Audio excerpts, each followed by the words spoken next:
Here's a really neat yet very useful feature just in case your phone ever gets stolen and you have the tracking location on so that you can track where your phone is and that whoever has it will not be able to turn off your phone unless they know your password, which is how this feature becomes very useful. This is a Nothing phone with Nothing OS 3 Android 15.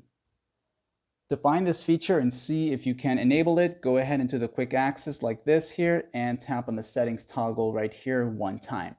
Once here, use the search bar and type in the words power off verify. You're going to type this exact set phrase right here. And then it's going to show up as a suggestion as part of the security and privacy settings. Once you see it, tap on it one time. It'll flash where to go next to the very bottom area here, and you're going to see it. So tap on it once.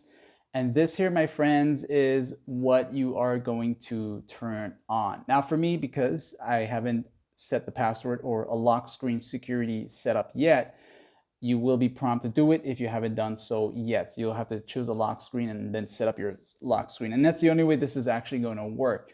So if ever you already have your lock screen, which I would recommend, I'm just using this phone for some tutorials, but for now, if you have it, set up your lock screen at all costs. Don't ever leave it just a single swipe, so that if in case you lose your phone, this setting is on and whoever has it cannot turn it off unless they know your password. So this way you can have it on until the battery dies, and hopefully you can find it by then. So if this guide helped you in any way, like and sub.